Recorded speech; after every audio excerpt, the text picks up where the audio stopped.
Hi అందరికీ. మొన్న మధ్య ఎయిర్పోర్ట్స్లో జరిగిన గొడవ గుర్తుంది కదా? అదసలు పైకి కనిపించేది మాత్రమే. దాని వెనకాల మన ఎకానమీకి సంబంధించిన చాలా పెద్ద కథే ఉంది. ఈరోజు మనం ఆ కథేంటో చూద్దాం. ఓకే, ముందుగా గత డిసెంబర్ మొదట్లో దేశమంతా షాక్ అయ్యేలా చేసిన ఆ సీన్తో స్టార్ట్ చేద్దాం. ఈ ఒక్క మాట చాలు ఎయిర్పోర్ట్స్లో చిక్కుకుపోయిన లక్షల మంది ప్యాసింజర్స్ పడిన టెన్షన్ను, ఆ కన్ఫ్యూజన్ను చెప్పడానికి. పరిస్థితి అచ్చం అలాగే ఉంది. అంటే చూడండి, డిసెంబర్ మొదటి కొన్ని రోజుల్లోనే ఏకంగా 2000కు పైగా ఇండిగో ఫ్లైట్స్ క్యాన్సిల్ అయ్యాయి. ఇంకేముంది, దేశవ్యాప్తంగా ఒకటే గందరగోళం. ఇది ఏదో జస్ట్ ఒక ఇన్కన్వీనియన్స్ కాదు.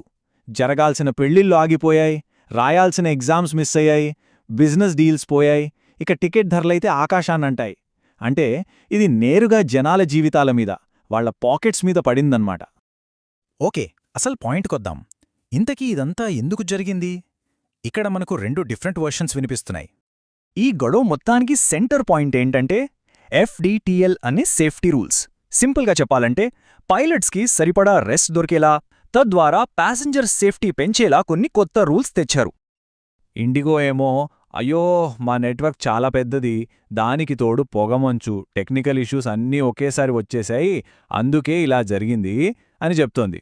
కాని పైలట్స్ అసోసియేషన్ వాళ్లేమో అదంతా అబద్ధం, ఇండిగో కావాలనే కొత్త రూల్స్ని పట్టించుకోలేదు, తక్కువ సిబ్బందితో ఎక్కువ పని చేయించాలనేది వాళ్ల ప్లాన్.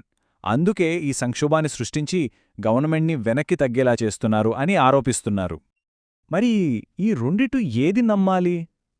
అది అర్థం కావాలంటే మనం ఒక్క నంబర్ మీద ఫోకస్ చేయాలి.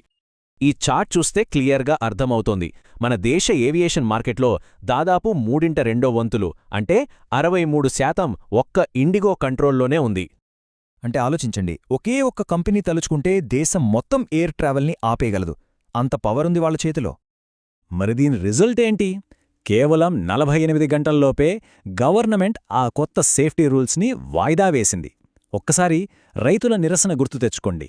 ఏడాదికి పైగా పోరాడితే కానీ చట్టాలు రద్దు కాలేదు. కాని ఇక్కడ మాత్రం 2 రోజుల్లో పనైపోయింది. ఇక్కడే అసలు ఇంట్రెస్టింగ్ పాయింట్ ఉంది. ఈ కథ కేవలం ఇండిగో గురించో, ఏవియేషన్ గురించో మాత్రమే కాదు. ఈ ట్రెండ్, అంటే ఈ మోనోపోలీ గేమ్ వేరే సెక్టార్స్లో కూడా ఎలా నడుస్తుందో చూద్దాం. ఒకే శక్తివంతమైన సంస్థ మార్కెట్ను శాసించే ఈ ధోరణి ఎక్కడైనా చూసినట్లనిపిస్తోందా? టెలికాం సెక్టార్ గుర్తొచ్చిందా? ఒకప్పుడు ఎయిర్టెల్, వొడాఫోన్, ఐడియా ఎన్ని ఆప్షన్స్ ఉండేవో.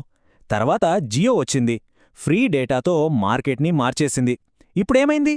చిన్న కంపెనీలన్నీ మాయమైపోయాయి. మిగిలింది ఓ 2-3 కంపెనీలే. వాళ్లు చెప్పిందే రేటు, మనం కట్టాల్సిందే బిల్లు. ఇదే కథ సిమెంట్ ఇండస్ట్రీలోనూ రిపీట్ అవుతుంది. దేశంలో రోడ్లు, బిల్డింగులు కట్టాలంటే సిమెంట్ కంపల్సరీ. అంత ముఖ్యమైన ఈ సెక్టర్లో కూడా ఇదే జరుగుతోంది. అదానీ గ్రూప్ లాంటి పెద్ద ప్లేయర్స్ ఎంట్రీ తర్వాత ఇప్పుడు టాప్ 5 కంపెనీలే మార్కెట్లో సగానికి పైగా కంట్రోల్ చేస్తున్నాయి. దీని ఎఫెక్ట్ ఏంటి? చిన్న కంపెనీలు పోటీ పడలేకపోతున్నాయి. ధరల కంట్రోల్ అంతా కొద్దిమంది చేతుల్లోకి వెళ్తోంది. ఓకే, ఇంతకీ ఈ కాంపిటీషన్ తగ్గిపోవడం వల్ల మనలాంటి కామన్ పీపుల్పై ఎఫెక్ట్ ఏంటి? చాలా సింపుల్. మన డబ్బు కోసం కంపెనీలు పోటీ పడనప్పుడు కస్టమర్కి బేరమాడే పవరే ఉండదు. ఈ ఎఫెక్ట్స్ మనం ఆల్రెడీ చూస్తున్నాం. టెలికాం కంపెనీలు నెలనెలా రీఛార్జ్ తప్పనిసరి చేయటం, ఎయిర్పోర్ట్స్లో యూజర్ ఫీజులు భారీగా పెంచాలనే ప్రతిపాదనలు, ఇవన్నీ దాని రిజల్టే. ఇక్కడొక ఇంట్రెస్టింగ్ ప్యారలల్ చూడండి. రాజకీయాల్లో ఒకే పార్టీ, ఒకే నాయకుడు అనే కాన్సెప్ట్ ఎలా పాపులర్ అయిందో, బిజినెస్లో కూడా ఒకే సెక్టార్, ఒకే ప్లేయర్ అనే కాన్సెప్ట్ కనిపిస్తోందని అంటున్నారు. సో మనం ఆలోచించాల్సిందిదే. ఎయిర్పోర్ట్లో జరిగిన ఆ గొడవ జస్ట్ ఒక ట్రైలర్ మాత్రమే. మన జీవితంలో ప్రతి చోట మన చాయిస్లు తగ్గిపోతున్నాయి. రేపు అన్ని చోట్ల ఒకే ఒక్క ఆప్షన్ మిగిలినప్పుడు మనం ఏమెంచుకుంటాం?